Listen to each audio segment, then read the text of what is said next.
Hi guys, welcome back to the Portal podcast. My name is Sandra, and today we are shooting at Grand Empire. And I'd like to introduce today's panel before I introduce today's topic, and I'd like each of them to introduce themselves. Woza. My name is Nelson, famously known as Nesh, Open Conversations TV. So today is a good day for me because Portal imelink up na Open Conversations. Collaborations are the way to go, and tukiendelea kufanya hizi shughuli, only God knows where penye tutafika. Hi guys, my name is Melody, a regular here at Portal, and I'm excited for today, kama kawaida, and I can't wait for you guys to hear and talk about it as well. The comment section or wherever you guys will see this. Yeah, okay, so today's topic is we're going to be discussing masculine and feminine energy and how it's rooted in patriarchy. Yeah. Mhm. So I'd like us to first start with, I think it's right if we define patriarchy in our own words, because before this we started recording, we had, should I say, an icebreaker Yes.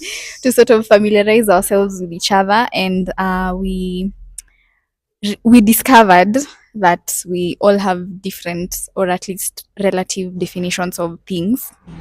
And so yeah, I'd like all of us to define what we term as patriarchy. Yeah, I'd like you to start. As the man, As the man. So for me, patriarchy, I think it's just naonanga it's a term that is just thrown around. But society has always been led by men. If that is what you want to call patriarchy, I think that is what patriarchy is. It's leadership, men being authority. So, and men have always been in authority. So for me, that's you see it everywhere. You see it every day. In the family, there's a patriarchy. The father is the head of the house. So like it's something that's everywhere. Yeah. I think, the same as he has said. Patriarchy is a system which is centered around male dominance in all aspects. That's what I would term patriarchy as. What about you, Sandra? What do you think? I think patriarchy is basically what you've said, Melody. It's a system that revolves around men, where men are the center of the society. Men are the one who call the shots. Men are the one who, decide every big thing and small thing that every single person, women, children, and even men themselves do in the society. So I think it's patriarchy. And I think it's I don't know. Nesh was telling us it was created by God, Yeah. but I don't think. But then we asked him, what about people who don't believe in God, Nesh?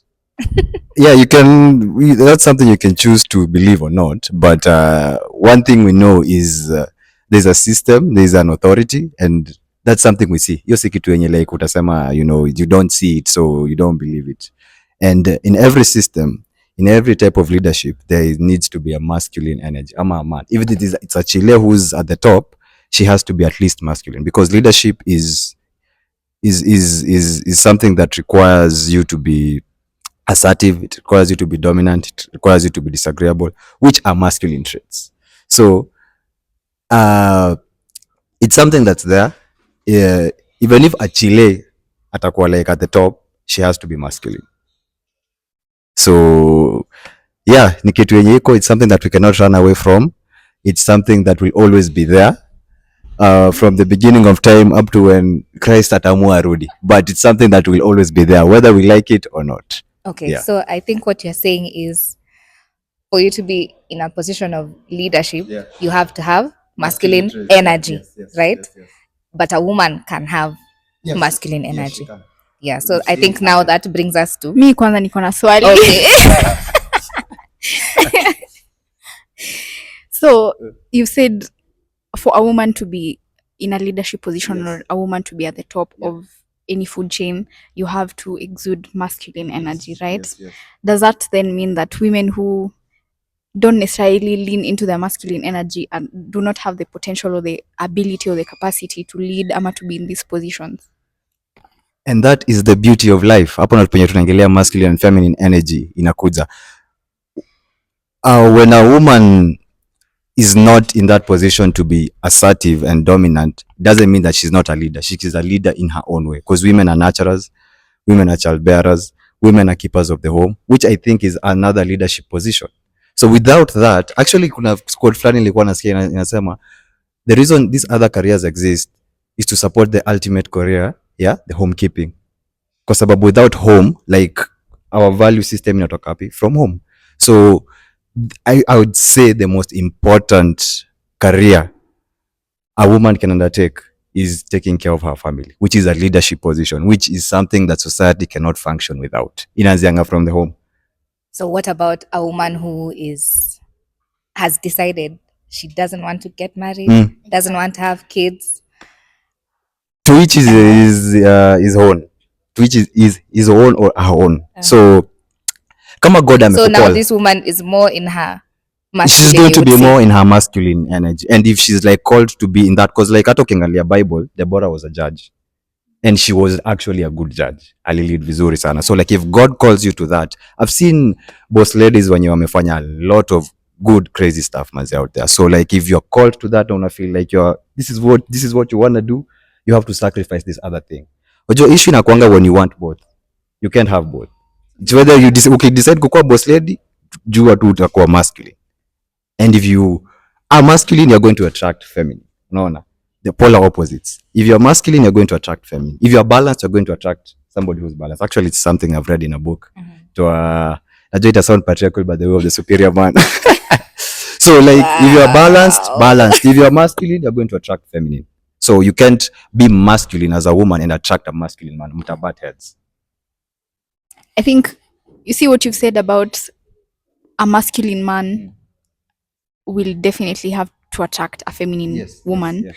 I feel like you see the way in the society people tell you, oh, you know, you need to lean into your feminine energy. At when you reach a certain age, you should stop doing certain things. You should now come down and look for like unafaa relax, uache mambo mingi, so that a good man finds you. You know, like things like, oh, now you need to be submissive. Now you need to like stop being so assertive. You know, like I feel like that's what you're trying to say. No, it's not what I'm trying to say. What I'm trying to say is you have to do what you want. If you want to be married and if you want a masculine man, like I think it's a question, I'll throw it to you. Like, what kind of man do you want to marry? Do you want to marry a masculine man? Do you want to marry a feminine man? Because, you know, like in this society nowadays, you can find both. You can find whatever you want. Okay. What do you want? But also, what do you want? I think we are being very... I'm sorry. I don't know if you guys are comfortable talking about it, but I'm going to say it. Well, I think we're not considering, like, for instance, queer relationships where you'll find two women are together. Not necessarily one woman is more masculine than the other. Sometimes it can be two very feminine presenting women together.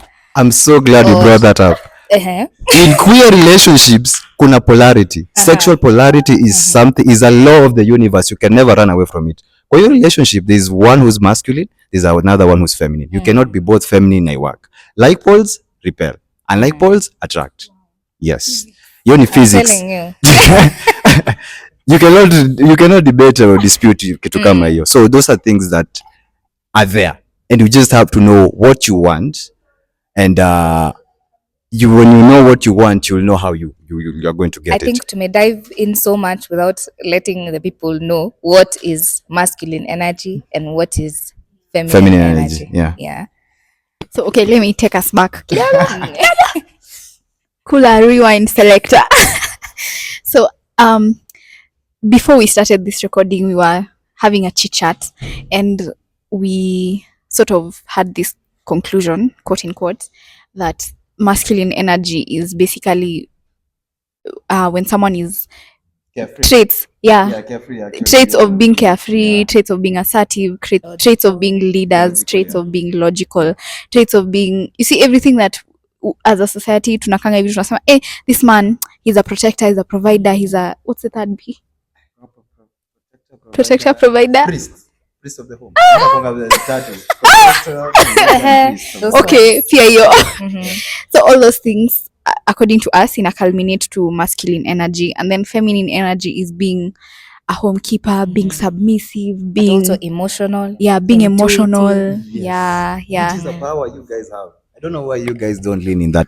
That is actually, I'm usually with my sisters. Now the fact their intuition inakuanga so top notch than mine, like I'm usually envious. We lean into it, and then now we are gaslit, and we're being told, "Oh, No, you're supposed to be emotional. By the way, like I think ni the system. I actually blame the system. Vile ilitoka daro pamoja, alafu na ikatuambia you guys are the same.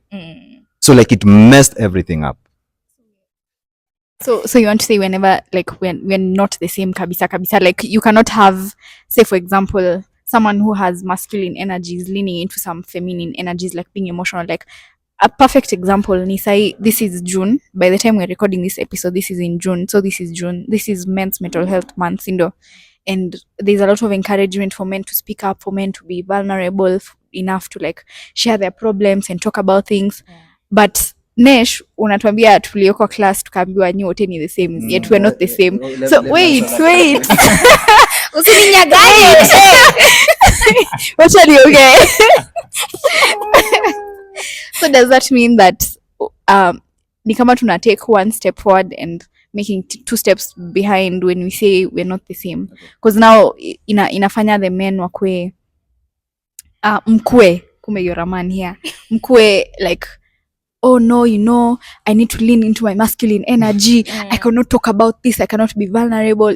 Like. Are you saying education should be segregated? No. I don't think it should be segregated. I think we need to find better ways of nurturing the difference we have in our genders. Meaning, like nikisema like we are not the same, we are equal in value but different in purpose. A man needs a woman and a woman needs a man. A man will always need a woman. Actually, and the reason like I'm telling you guys is because I went through this phase. Yeah, like men, unajua sisi tunakuanga manze, we are better. I had that phase and I was like, I was humbled. The Lord humbled me. Reading self-help books. Yeah, self-help groups. Alpha man. Yeah, hizo stuff, the way of the superior man. And then unajifind uko bitter and it doesn't help. But when I came to appreciate women, what they are able to do, niliona sa the beauty of life, the synergy we have. Masculine and feminine energy works better together. Unaona? So, shule unajua ubaya ilitukaa chini, it didn't teach men to be unajua like protectors and providers. We were just taught a bunch of nonsense and we don't even apply nowadays, unaona? Women weren't taught to embrace their feminine energy and know how powerful it is. Mliambiwa, be a man and then mpate job, nini. And you can see how it's affecting society nowadays. Relationships manze are breaking. Relationships are work, and it's because we neglected the most important aspect of our lives, and it's nurturing our masculine and also women nurturing their feminine energy, which is very, very powerful. Me nowadays, I have a new appreciation for women, like the things they're able to do. Yeah, manze. Yeah. The fact that I'm here because a woman gave birth to me, manze. The power of a woman. And the way we can make this better is men are masculine. Tukiwa masculine, we're able to protect and provide for you so that women are able to flourish in their femininity. There's somewhere I read, good femininity flourishes under good masculinity. When a woman is protected, when a woman is provided for, when a woman is taken care of, anakuwa feminine, you can see how she thrives. You can see how she becomes beautiful. Inika flowers. When you take care of flowers, they look great. When you don't take care of them, they wither. So yeah, we have to know our roles, and when we play our roles well, society itakuwa fiti maze. But also I think aside from just interpersonal relationships, also with yourself, there has to be a balance that is struck between your feminine and your masculine energies within yourself. Because as a woman, I cannot be all the time in my feminine throughout. Yeah. Maybe majority of the time, because maybe that's, natural. But a lot of times, especially how life is now, we find a lot of single mothers, or like women are just, we are forced, not forced per se, since, life has done its thing and we are meant to take up positions that were originally, or for men, traditionally for men. So we need to strike a balance between those energies within ourselves. Yeah. Actually loved what you said, kwa sababu there are instances where like as a single woman itabidi umekuwa masculine so that you can take care of your kids. You can just not just sit back and watch everything burn.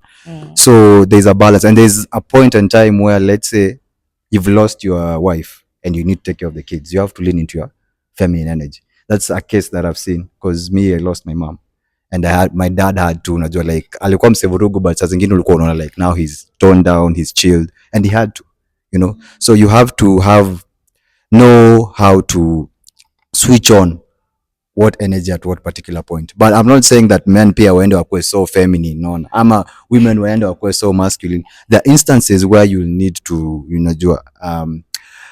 need to, I'm looking for the word, ignite either your masculine or your feminine energy. It depends on what. You just have to know where, when, and what. Okay, now when you talk about finding a balance, I've come to think about something. You see, the way there's things that, say for example, masculine. Let me talk about the masculine energy. The way as a society we're told, men need to be like, unakuwa mwanaume, unajikaza kimwanaume, you get like all your problems you might be going through world's worst hell, but you don't need to show it. Like you need to like always be at the top of your game all the damn time, you get. I feel like is only some of the things that we need to like discard as a society, right? So do you think those are like, okay, because I realize, say we're living in a world where different people have different views. We have hata labda hii podcast ita trigger someone maybe kuna mtu mwenye hashare the same belief systems zenye sisi tunashare hapa hivi. So my thinking is some of these things might be stereotypes, like things that we believe exist, but for other people it's like, I was not brought up like that, so I don't think that's part of masculine energy. What do you think are some of these things? Ama do you even have some things zenye unasikianga mtu akisema and you're like, no, that's just a stereotype? Okay, I think umemention kitu ingine fiti sana. I think men are going through a lot, and they've been raised up and told that, ukishare your feelings ama what you're going through, you're weak.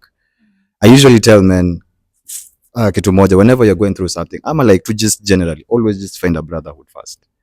When you have a brotherhood, you can be able, a healthy brotherhood, that is a healthy brotherhood, you're able to discuss hizi vitu zi unapitia na maboys wako. Whenever you do that, you find yourself, men have this thing where we charge each other up. Tunapenda kuambia na ukweli, unajua. So when you find a healthy place, a healthy bunch of brothers who champion you and you are able to express yourself authentically to them, then you're able to get through life easily. There's a verse I like inasemanga, iron sharpens iron, and I've seen it in my life. It is very true. A brother needs a brother. You need to find a good brotherhood. Machile, you also need to find women you're able to talk to so that they can nurture also your feminine energy in a good way. So it's always being just a part of a community that is healthy. If you want a part of a community that is healthy, you're able to navigate life easily. Yeah. So I think that's one place that we can start, finding a healthy community. Yeah. I would say as women, we are very fortunate because with the rise of feminism, I know, but listen, we have been taught how to code switch. Now we are taking up, because obviously when we were born, we are very emotional, intuitive, all those, we already have them. So now the feminism taught us now how to enter male-dominated fields. Now it's taught us how to harness our masculine energy as well. Now I don't think men got the same kind of other side now.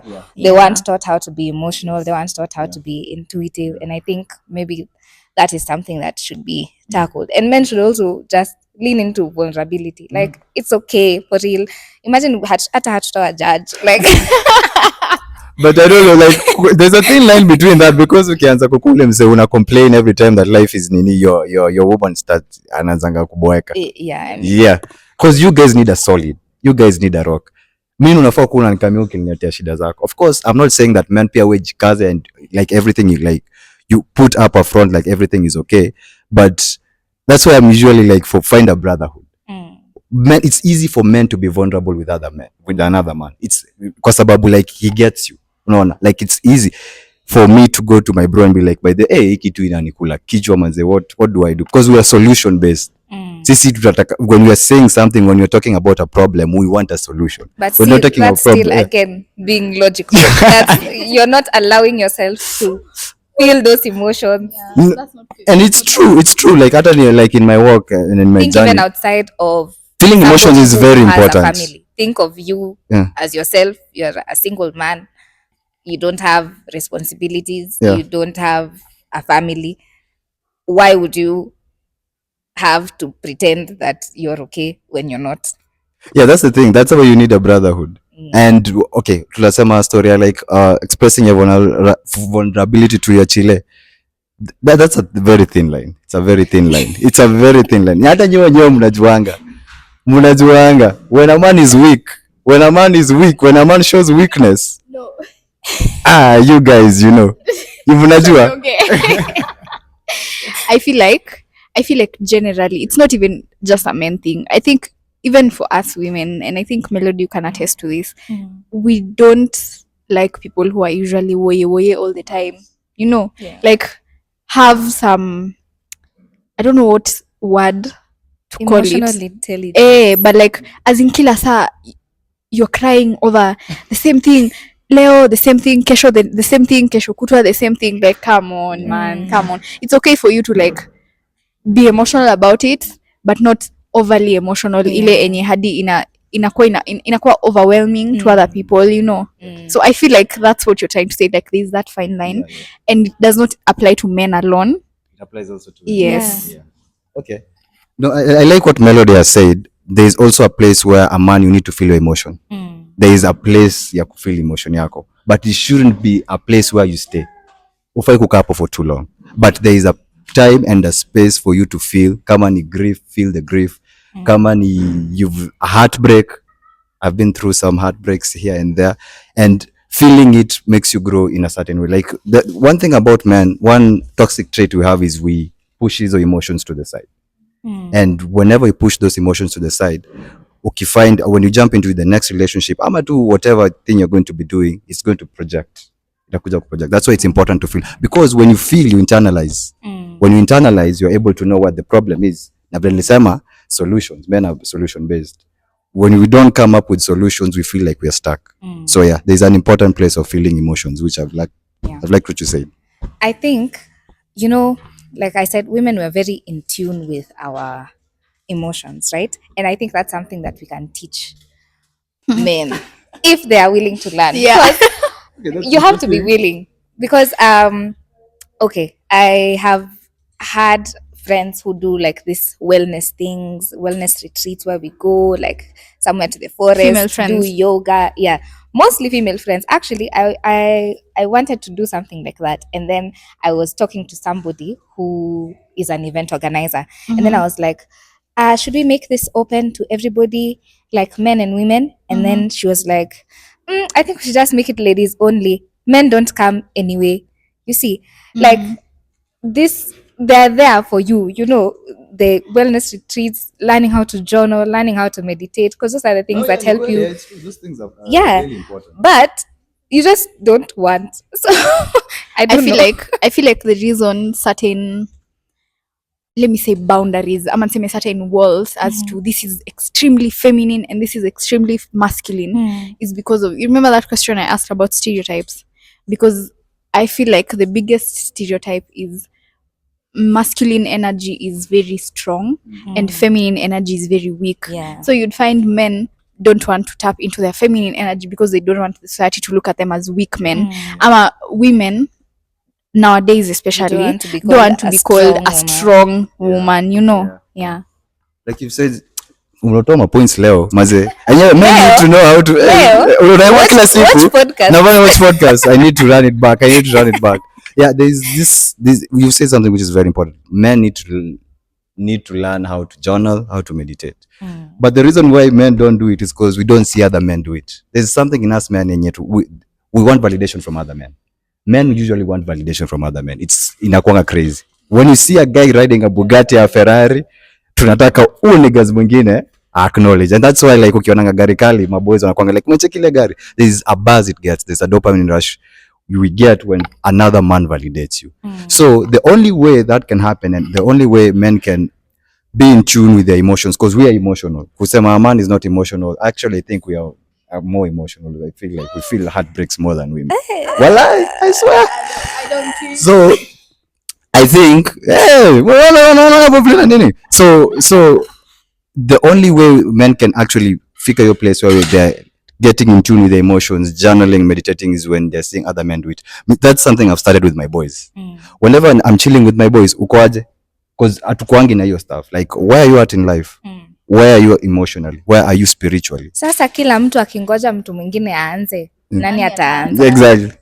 So mimi nimeanzisha hopefully ikikuwa a chain reaction and it helps other men and other men do it, because yeah, it's something that men, that's why I'm so big on brotherhood. I'm so big on community. When men see other men do something, what I follow to suit. So I think people who have platforms like this, like Eddie, like yourself, you should advocate for it more. Then yes, but now I don't think, you see the way you've asked kila mtu akingojea mtu anze, who's going to start? I feel like men should not, hata si men, like generally as a society we should not be seeking validation from people. Just do what makes you feel better ama makes you feel good, instead of waiting for someone to come and tell you, hey, by the way, like you said about yoga, if one man starts going for yoga, other men will start going. Sindio, I feel like, are you doing it for yourself? Are you doing it for yourself? Ama are you doing it because you want someone to tell you, hey, by the way, that's a nice thing you've done? Like, I feel like a lot of men suffer from identity crisis. Yeah. If I asked you, like, do you know who you are? Do you know what you stand for? You can say it's a crisis, because actually in this today's society it's a crisis. Finding a man who knows himself mazeni ngumu sana. And I can tell you that why is that? Because men, we need to work on ourselves, and if you put the work on yourself, then why are these systems set up by people who don't know who they are?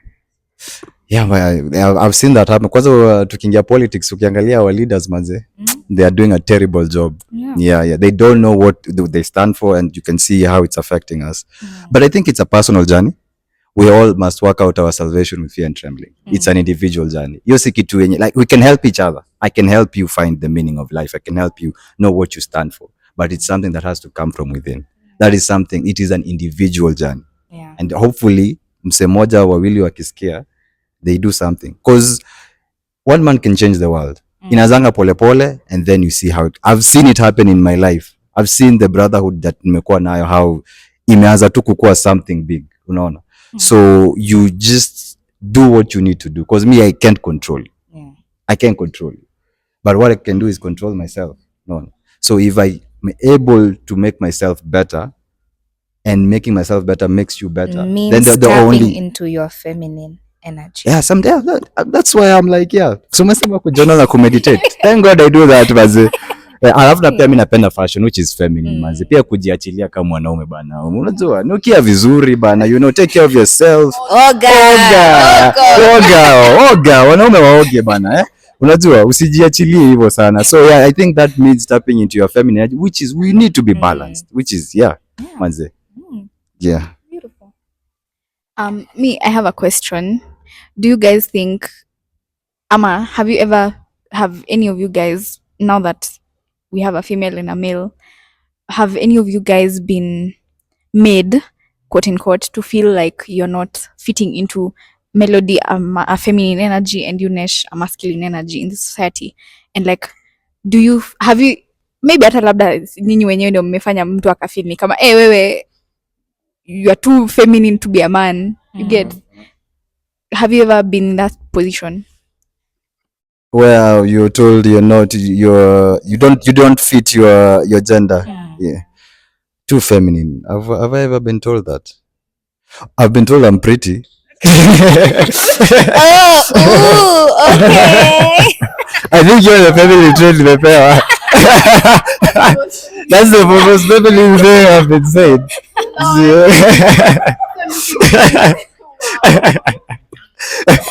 But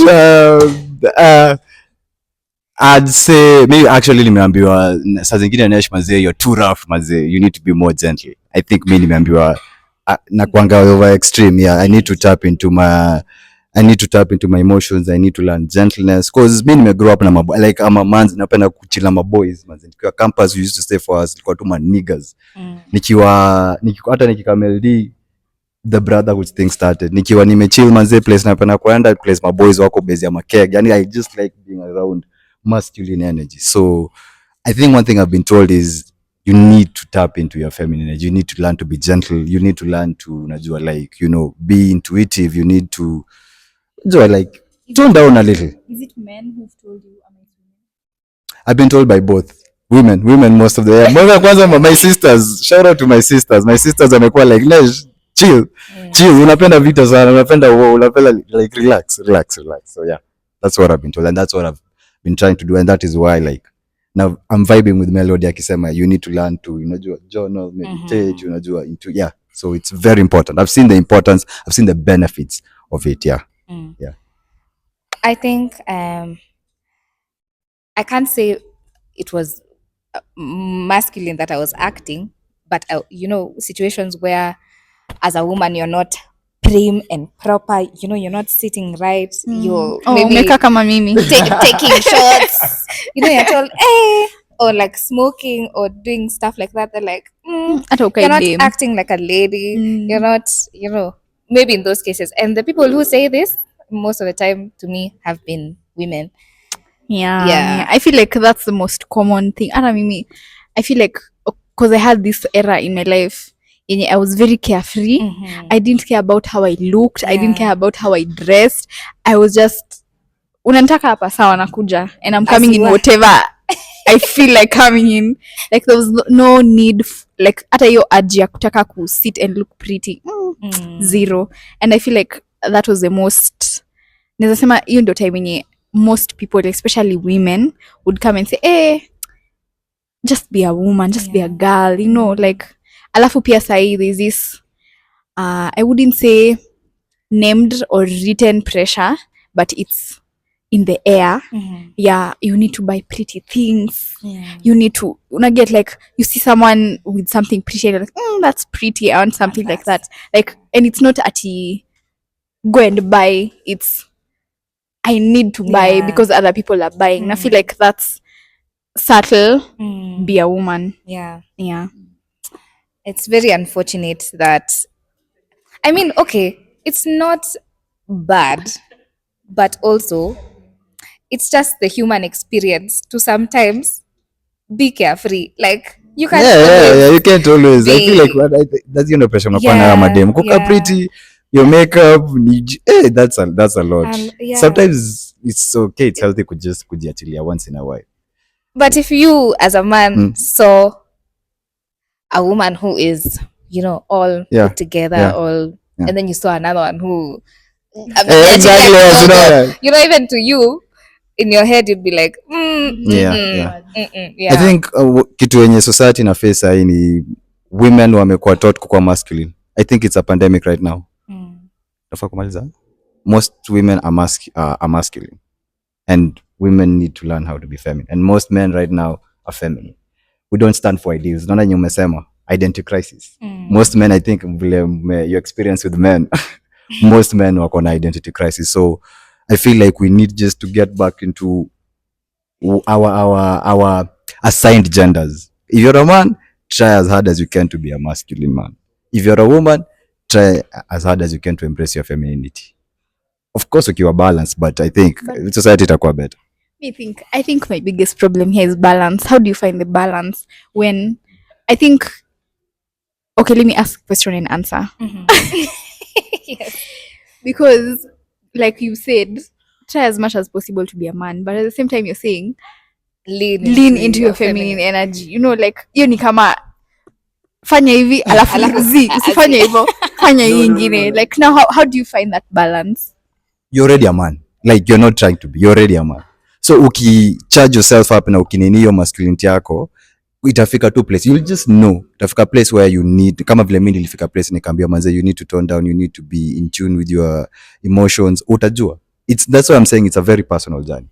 But you need to tap into what God has created you to be. Ukiwa dem, try to be feminine. Na itafika place, like, hopefully I'm praying that you get married and have kids. Ukikuwa single mom, itabidi umekuwa masculine.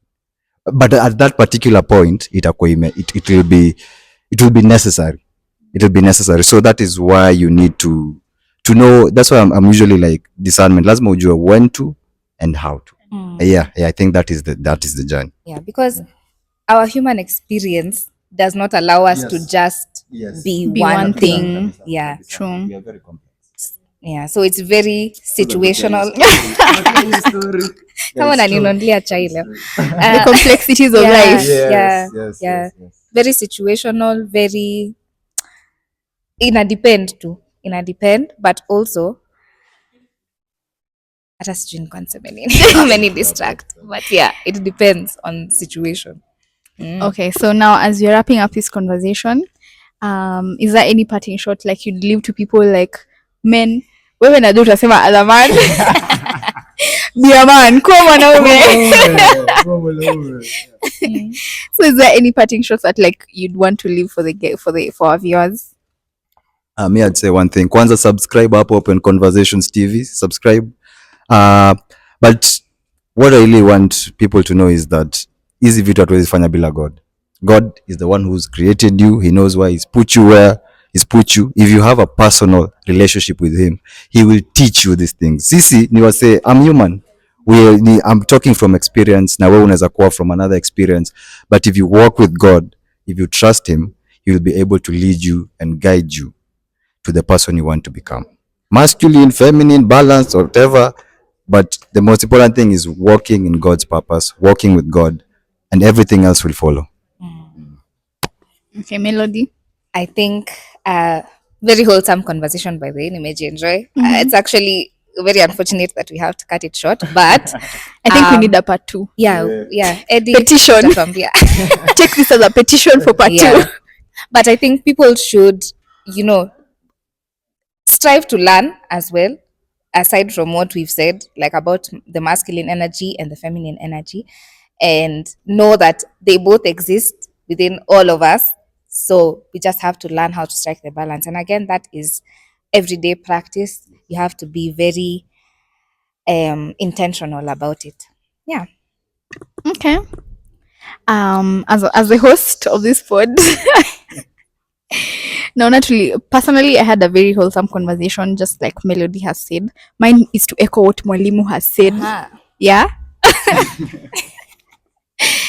And I think my parting shot for this conversation would be for both females and males to find that balance. However hard it might be to find the balance, I feel like it's important for us to acknowledge that we all exist to serve each other, but also to serve ourselves first.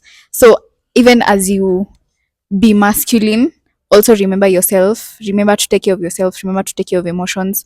And that means that you need to tap into your feminine self, your soft energy, your emotional self, your vulnerable self, to take care of yourself. And the same for women, in as much as you lean into being soft, being submissive, being all these things, always remember that at some point you'll need to take up some masculine roles to guide yourself, to protect yourself, and to propel yourself even career wise, because as we have seen, it is, should I say, we have agreed. Let me say we have agreed.